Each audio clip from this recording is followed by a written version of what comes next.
recognize Reverend John Awuni. He is the president of the Food and Beverages Association of Ghana. They have been heavily hit by this cedi depreciation. Dr. Joseph Obeng is also joining us right now. He is the president of the Ghana Union of Traders Association, GUTA. Reverend John Awuni, good morning. Thank you very much for joining us on Key Point. Good morning, Alfred. Thank you very much. And good morning to your listeners. Perfect. Your members and together with yourself, you've been heavily hit by this cedi depreciation. But tell us, what's the reality that you are faced with? Thank you very much, Alfred. Let me make it clear, like the previous speaker has made, indicated that the depreciation of the cedi is not a recent phenomenon. It's not peculiar to one particular government. It's not peculiar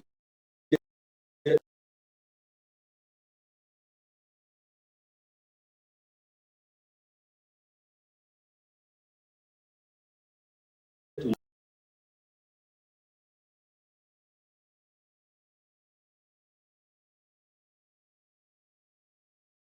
one particular regime. Businesses have problems to be able to citizens. The failure of government to be able to build strong foundations for manufacturing. The failure of government to be able to create capital among the indigenes, because we keep talking about inviting foreign investors, yet when the foreign investors come in, whatever business that they create, they take their money out. And they don't take the money out in cedis, but they still take it out in the global currency, which I would say the dollar. The failure of government to be able to correct a structural weakness in manufacturing. Because we say that manufacturing generally is the way to, or industrialization generally is the way to create exports and therefore buffer your stock, your foreign exchange reserves and all that. But the nature of manufacturing in this country, I would say, needs complete review, because the manufacturers, the level of manufacturing that we do in this country is more or less same as those who also even import the finished products. So the reality is that businesses are hit very much, both manufacturers and those who import finished products. The manufacturing sector, I think that Alfred has to be corrected in this country. We have a wrong concept of manufacturing, and until we do that, we will forever be fighting a battle that we will lose in terms of for the foreign currency. Because just as somebody imports rice or sugar or any finished product into the country, those who all say we are manufacturing, like clearly the VW company they have brought, we say it's manufacturing. The assembly is a car assembly plant. And they quote their vehicles in dollars, even though our local currency is in cedi. If you go to the cement factory, the cement companies, they import the clinker and then do the whatever, the final and the bargain here. If you go to the pharmaceuticals, concentrates are imported. If you go to the breweries, concentrates are imported. If you go to the beverage industry, general beverage industries, concentrates are imported. There is no single proper manufacturing company. That's real manufacturing. More or less, we do packaging. And that is a fundamental issue that government, that is a real hard truth that we need to look at. If them all are important, toilet rolls, you say, I'm a toilet roll manufacturer, I want tax exemptions, I want this and all that. Yet you bring bundles of the paper down, just put them through a machine that cuts them into tissue and sizes and package them and send out and say manufacture. How many people do you employ at the end? Right. Also, you will need foreign exchange to be able to still buy those paper papers down. Though you can't point out where you are buying the thing right down from the farmer locally in cities and go and manufacture. Go to the oil, those who produce cooking oil, concentrates from Malaysia, from other countries, they say, oh, they are manufacturing. What level of manufacturing? Because you are providing, you need foreign exchange to import those things. So businesses, both manufacturing, so-called manufacturing and finished products and all that, are completely hit, severely hit, because they are losing their capital by the day. And more so because Ghana is a credit market. Most of the goods that come into the country, whether they are importing them for the semi-products, the concentrates and all that for the let me say, the manufacturing sector, or you are importing it as a finished product already packaged, you need dollars. I see. And then also the goods come in on credit basis. And normally they will give you like a 1 month credit. And then you also intend to supply the goods to the distributors, the wholesalers and retailers in the market on credit basis, 2 months, 2 weeks to 1 month basis. And when those goods go out into the market, they go out at a certain speculated exchange rate. So in the current situation that we are dealing with, most of the goods in the market were given out almost at a rate of 12.5 cedis to $1. Suddenly speedingly, the dollar goes to almost 15 cedis. So within this week, some of your members have had to trade with the dollar at 15 cedis. 15 cedis. Exactly. In some cases, you cannot even find it. So you have the goods in the market which you sold out or you gave out on credit at 12.5 cedis. Now, when they sell it and then give you your money back, you are supposed to now use that money to buy the dollar at 15 cedis. That's a loss. More. So that is a major loss. And the goods, and already because the economy is seriously bad. Disposable income is very low. Demand is very, very low in the market. And if there's anything that businesses have been struggling with over the last couple of years, it's low demand, because your goods are locked up in the market. You can't sell. So the situation that the businesses are faced with is that for you, even the state of the economy, you can't increase prices. Even though your cost of production is high, you can't increase prices because the public, the disposable income is not there. We can't even buy if you increase prices. So you are caught with these two situations. You are locked up, Alfred. You are locked up because you cannot increase prices, because the price that's already prevailing in the market, people are not buying. And then also you need the money quickly to pay your international suppliers. So it's a complete mixed bag and a confused thing. And so businesses are really, really very hit hard, both from those who bring in semi-finished products and then pack and then finish them here, like we call them manufacturing, and those also just bring in the finished products. And I understand some of your members have had to shut down their businesses. Is that true? You said? I understand some of your members have had to shut down their businesses because of this. Obviously, we have had in the news where you have seen that many businesses that are leaving, and obviously, if your working capital is going, you don't see the future around. You either have to relocate or basically shut down. And the businesses over the years are shrinking, and that is something that I have sung a song over and over and over. The government needs to pay attention to the private sector. The massive level of unemployment on the streets of this country is really, really very alarming. And that points to the fact that the private sector is not doing well at all. The reported figure that manufacturing is growing negatively, or the private sector is growing negatively. Because if the private sector is doing well, you can employ more. I have a company that could employ about 100 people. I'm currently employing only about 12 people, Alfred. You employed 100 people and now just 12? I could employ more than 100 people, but I'm currently employing only 12 people. Wow. So if you have, and then several others.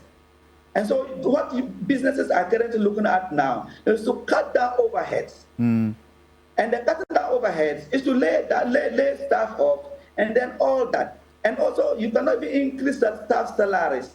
Now you are hit with a depreciating currency that seems to show no way of abatement. It doesn't. You don't know what, no when, whichever way you can go to. And even in the last couple of weeks, some of the, in fact, last week or so, some of the business had to stop selling to the market because they don't know at what price can you sell to the wholesalers or retailers.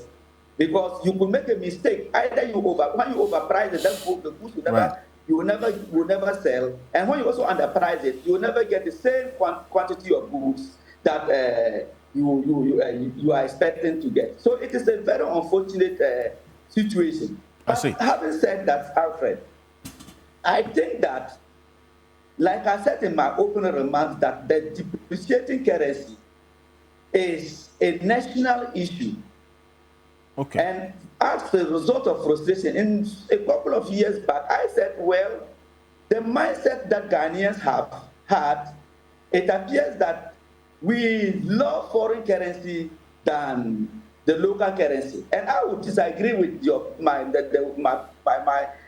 previous speaker that those who are buying dollars are in small packets. The quantity of dollars that was found in Sicily at the Bar's house was small dollars, and several others. The politicians, whatever kickbacks they get from their contracts and orders, they don't obviously keep them in cities. They also buy dollars and keep. To the extent that those who even enforce, who are even supposed, why is it that the central bank themselves are not able to enforce their own regulations? That to the Right. extent that we buy dollars like tomato, we buy tomatoes. Okay. Reverend John Why Awuni. the central bank themselves are not able to enforce their own policies regarding the exchange? Literally, like the 10 candidate Bawumia said, we all think in dollars and prices in cities. The government officials build their properties, rent them in dollars. They who are supposed to enforce those laws, they rent their properties out in dollars. They also even rent properties for government business, even in dollars. The Ghana port. Every Tuesday, the duty rate, the exchange rate for duty is changed. And then look at what the prevailing market in terms of either in the black market or whatever. And I tell that today the exchange rate is this rate, so we are adjusting And it actually even goes up on a daily basis. And in fact, this is the same situation with the Guta as well. Let me welcome Dr. Joseph Obeng, who is the president of the Ghana Union Trade Association. Guta is also joining us. Dr. Obeng, if you can unmute for me, yes, and then yes, and let me while yes, indeed, while Dr. Obeng joins us. I mean, you don't even need to be an economist to understand what is happening with the depreciation of the cedi, and now it impacts on our lives in many ways. I mean, when the cedi depreciates, it's reflected in many ways in our lives. Fuel prices are going to go up. You have transport fares will go up, food items even, in fact, because now farmers are having to power their machines with fuel, importing agricultural inputs in dollars. So it affects our lives in every way. Yeah. What's your reality as against the kind of politics we are doing with the city? Yeah, so it said that he who feels it knows it. Yeah, when you feel it, you know it. I'm feeling it. Indeed. I will say that I owe him pound sterling. So every time it goes, I was like, hey, one debt. You owe him pounds. The pound Yes. is over 18 cedis, actually. I'm laughing, but actually, inside is no laughing matter. Sure, it's crazy. I look at it and I'm like, hey. So, you know, it's now about 7.5 years, right? It's like a dream. The promise we were giving, I'll change the structure of the economy. Oh, rice, oil, you know, all those things, the poultry, etc., that have weakened our currency. He was Bawumia and Akufo-Addo promised what? Change the structure so that these problems will be a thing of the past. You heard Honorable Hagen talked about it, that it's been there from decades. Decades, from Kwame Nkrumah's time. That's why Kwame Nkrumah set up the import substitution industries. We're producing so many things, even doing vehicle assembly plants in Ghana, Akasanuma radio, etc. So many. It's because of this problem. Sanyo. Yes. Yes, even Kwame Nkrumah didn't have it easy because, you know, Ghanaians have an insatiable appetite for imported goods. Yes, so you know that it's one of the reasons for the coup d'etat. Yeah, because he said there were a shortage of what? Essential commodities. So milk, sugar, etc. Right? Imported. All imported. And hey, by the way, what's happened to the is it Commander Sugar Factory? It's not in operation. 8 years. So because we are virtually done, oh. Yeah, 8 years. So we've nothing played politics. Oh, Jesus Christ. We actually import It's sad. sugar in millions of dollars. Yeah, it's sad. It's sad. I So will tell you something when I get a chance to speak, and that will shock you. Hold on to that shock. okay. So I'll round up. So basically, we've been feeling it to the core. And that's why I keep saying, listen, my best remedies, it's not yet late. Anything that brings the election forward, I support legally. Any legal thing that brings the election forward, I support. Even if by 3 months, I support. Because Ekufado told us last year that, listen, he is checked out. So we should wait for the next leader. That anything that has to do with the economy, we should wait for the next leader. Is that not so? And now you find Baumia on the stage dancing. Atufosi says, instead of him dancing, he should rather concentrate on the dancing CD. Right? Yes, Atufosi, the minority leader, says that instead of Baumia dancing on the campaign stage, he should concentrate on the dancing CD.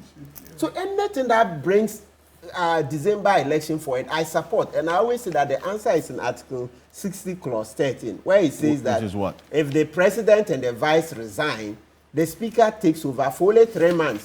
Within the 3 months, we should have the election. Because No, that's not going to happen. The president is not no, resigning. let's keep calling upon him. Because, you know, at first we didn't even know that constitutional provision exists. Okay. Let's read it. It says, where the Speaker of Parliament assumes the office of President as a result of the death, resignation, or removal from office of the President and the Vice President, there shall be a presidential election within 3 months after his assumption of office. So within 3 months, if they just resign today, 3 months, so we'll get what? June, July, August. So today is 8.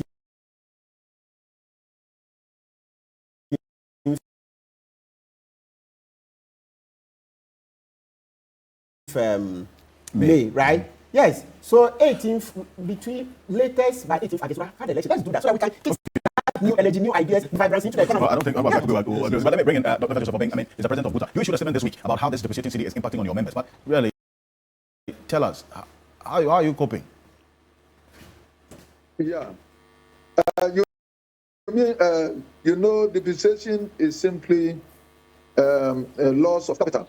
That's all that it means. So if you are the currency is depreciating this much, for now we can confidently say that most of us have lost about 20% of our capital. The goods that we buy when we import, even if we go to China, currency is the yuan, but we trade in the dollar. When we are shipping the goods, we also pay dollars. Now the shipping, the freight charges have gone up the roof like the COVID era. Then the goods come, and then the duty is also benchmarked in US dollars. Now I saw GRA bringing press release and all that. Whatever they were saying, just confirm what we are also saying. We are not saying that we pay the duty in dollars. That's not what we have been saying. But we say that they benchmark the calculation with dollar. And so if the exchange rate goes up, it also makes the duties that we are paying go up. Now somebody would say that we just have to transfer the cost to the consuming public. They also have a limit. How are they going to, when prices of goods and services go up, it affects inflation. Inflation eats into the pocket of the consuming public. The purchasing power is gone. Businesses thrives on turnover, and so it means that you are unable to even service your debt when the consumers are not buying from you because they are unable to buy the volumes that they used to buy. If you have a supplier who give you credit, you are unable to service that credit. Your integrity is gone. He might not give you credit again. And so this is the situation that we find ourselves. If somebody is also owing you and the person hasn't paid, the time that he give you the money, the real value of the money is also gone. This is the situation that businesses find ourselves. And so we have to do everything possible to solve this problem so that we can have respite to grow. Yeah. You have lost over 20% of your capital within this short period of this continuous depreciation. That's exactly what I'm talking about. Because if just few weeks ago you were able to change $100,000 into you were able to change 1,250,000 Ghana cedis into $100,000. Now you only be able to change the same amount, 1.5 million Ghana cedis, to $100,000. What does it tell you? It means that you have to get a top up of about 250,000 Ghana cedis. If you are unable to get that top up, it means that you have to content yourself with about $80,000. It means that $20,000 have been spirited away from your capital. That's all that it means. So you are unable to bring the volumes that you were able to import. If previously you were able to import 4 containers, probably this time you'll only be able to import 2 containers. Then you see that the stocks at your warehouse is also depleted. It's being spirited away by the effect of the depreciation of our local currency. So it's very important that we do everything to stabilize this currency. The rate at which it's going is not helping the cause of businesses. We are all suffering. Each morning, a business person wake up and you are panicking. You don't know what is in store for you. So there should be a cutoff point for this problem. Yeah. And I understand that the same spell is on you, that a number of your members have had to close down their businesses. And what that means is that people have had to be sent home unemployed. Yeah, it's a natural sequence. If you lose capital to some extent, it means that you are unable to trade again. In this particular case, even those people that are sympathized with, really do sympathize with, are those people who are retailers, those who are unable to travel and bring the goods. Because when the importers bring the goods, they give the goods to these retailers, most times on credit basis. At this particular time, nobody is going to give his goods on credit to these people. And how are they going to survive? If nobody, because the city has lost the value. If you give to him, sometimes they are also take a long time to pay you. So at this time, you are not giving your goods on credit to them. So those segments of traders are going to be affected, even though they do not travel and they don't encounter the dollar at all. But then the effect also trickle down on them. And so these are the effects, and it's worrying us because even our inability to turn over also means that we are unable to service our debts at the bank. We are unable to pay our suppliers and all that. It's a difficult situation that we find ourselves in, and I believe that the time to solve it, all of us come together, all stakeholders, we bring our ideas to make sure that we solve this problem. I think the problem that we are having is structural, as all of us have said. It's structural. And then we have to identify the problem. If we are not able to identify the problem, then we don't know what we are doing, and then we are dancing in circles. And that's what this program has become consistently, or it has been playing from time, Right. a long time, about 2 decades on. We are having this perennial issue because we are not able to identify the problem. Let me tell you, for the past 5 years, we have been enjoying balance of payment surplus in this country. If we are enjoying balance of payment surplus, then it means that we have more forests. Why is it that it doesn't strengthen the local currency? This is the problem. The problem is that the most profitable areas of our economy is being dominated by foreigners. The foreign direct investment, the policy around it is not good, and it's not helping Ghana. Okay. We should get it right. What it means is that when we do this export, and then we have the balance of trade surplus, the balance of trade surplus is only in books, but the forest doesn't return to the country because the money doesn't return, because the owners just keep their money. So we don't have retention. That's our problem. And then also, when it comes to every end of the year, the first quarter of the year, you see that the foreign direct investors and all that, they repatriate their profits en masse. Indeed. And at that time, the master. Hello. Yes. Doc, why you round up for me in 30 seconds, please? Yeah. So all that I'm saying is that when they repatriate their money and all that, without us having anything, you look at the communication industry, we look at the banking, we look at all these sectors where it generates the bulk of the resources. All these monies go away from our shores without any retention.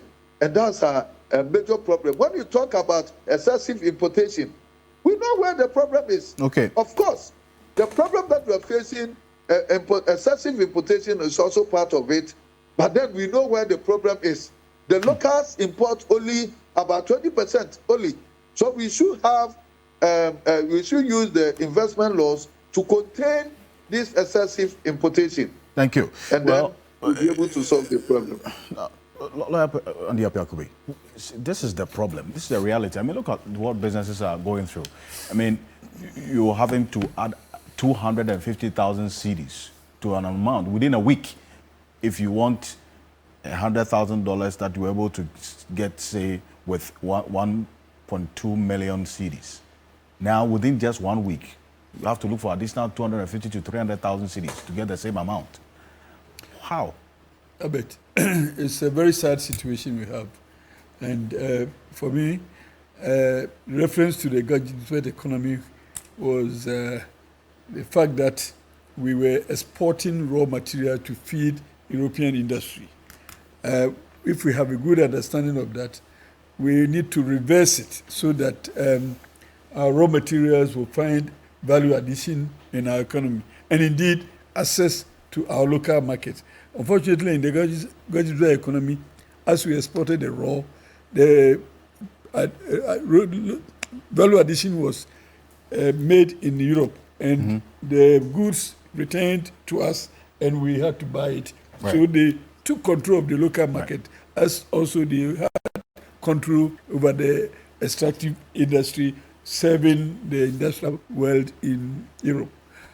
So if we have a good understanding of that, all that we need to do is to reverse the trend and make sure that we are into the production of raw, make sure also that we add value to it, and make sure also that we take advantage of our markets. These are the underlying principles that culminated in the creation of the ECOWAS regional market, so that we take advantage of what we have and we take advantage of the market situation in West Africa. West Africa, working together, present a very huge market that attracts investment. But unfortunately, all these things are in textbooks. we don't practicalize them. And for example, in the rice importation, there is a middle group of people who are referred to as cartels. And in Ghana, for this year, Ghana has experienced huge production in rice. And we are not able to sell the rice there in their people's warehouses. We are not able to sell local rice, which are more healthier than the imported rice. But we are still not able to sell. And we are still importing rice into the economy. And in some jurisdictions, we will come out with some legislation that will restrict the importation of commodities like rice, where we have them in abundance in our warehouses. I think we should be looking at that. But I have sounded a warning. A group of people who control that industry, and they are not Ghanaians. Right. And they will fight and resist any attempt to maybe put some impediments in the way of importing of such commodities. But we must be upright, and we must ensure that we become Ghanaian and do what Ghanaians expect us to do, notwithstanding notwithstanding the influences that will come in. Okay. Tax exemptions. I totally agree with my brother who says that let us not throw these monies and go back begging for proportions of those monies. In fact, we are in a critical season. If we had the environment that could facilitate the tax exemptions, we will do. But now we cannot do that. And indeed, I agree that yesterday this issue of tax exemptions was withdrawn in Parliament. I'm very happy about that. Let Parliament have a meaning.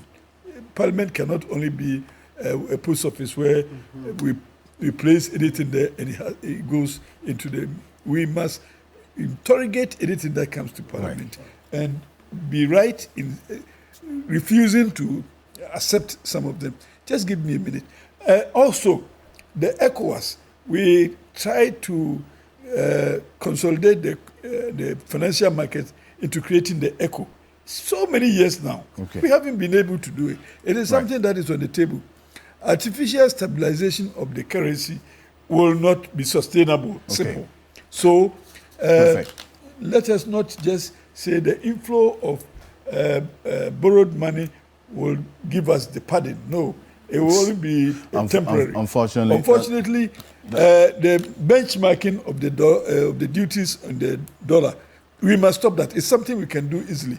And above all, and finally, I think that we can have a national forum on the economy. And let's agree to accept other people's opinions. The country is for all of us, so that if we do it well, it becomes a habitable place for all of us. So a national economy probably at this time to think through our difficulties and come out with a blueprint that will sustain Ghana as a country worthy of living. Mr. President, I'm going to give you a few words with the final word. Yeah. What did you say that you're going to talk about that will give us a shock? Because honestly... first of all, just we don't need a shock. We need a solution. Just to address the earlier comment made by the first... yes, that's Reverend John Awuni. Yeah. That when I said there are small pockets that actually basically speculates in the currency, I was saying that in relation to what could have happened to us if we have those big speculators here, that they could have collapsed the cedi within a day. I wasn't talking about, the volumes only in Ghana, but comparing it to, of course, we have the telcos who take money from the system. We have the mining companies who do same. We have the wholesalers and all that who are doing that. Now, the bombshell is this. Now, the situation now with the currency, it's likely to get worse. How? Why? Because, and I have a feeling that this government is trying to prevent that, and this is what they're doing. This is all happening at a time where we are not paying our external debt. True. Now we are negotiating that external debt, and there is a deliberate attempt by this government not to complete that. Because if we do complete that, we will have to start paying. Yeah. And once we start paying, the dollar situation will get worse. So if they were able to complete this transaction, it will not be good for Ghana.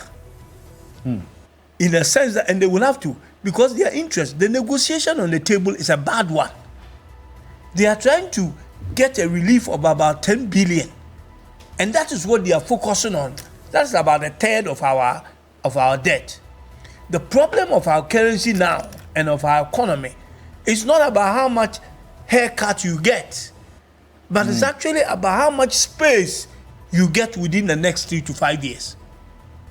So the proper solution would have been to renegotiate our debt by refinancing the whole international bond market and get a fresh start, a fresh loan that will give us a clean slate, and structure a bond that will give us a 3-year zero coupon bond and start some amortization that will be going up.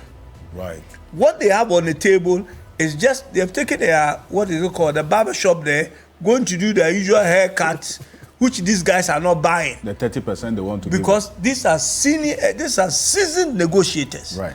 So if we go ahead, so what they want to do is to try to push this, hoping that NDC government will come to power, and then they will put this on the lap of the NDC. Because when we come, we will have no choice but to negotiate our external debt. We will have to start paying one day. And if it happens like that, maybe we'll be able to have the trust to start a better negotiation than what is on the table. Because the IMF is pushing us to do this negotiation without IMF itself not understanding what is happening in the international capital market. IMF is good at helping you negotiate a bilateral and a multilateral kind of a transaction. This is new. I see. We've never done it before. So if we go with what IMF is telling us, negotiate and try and get some percentage cut off, that's not what we need. We need a physical space For us to be able to build our economy. and So, unfortunately, my Guta brothers and all that, the news is not good. And there is no solution. The long-term solution, which is industrialization, has failed. This government is over. The middle one, which is to do with the medium to short term, is to do with inflows coming in. The inflows are not coming. The only inflows you can get now are loans.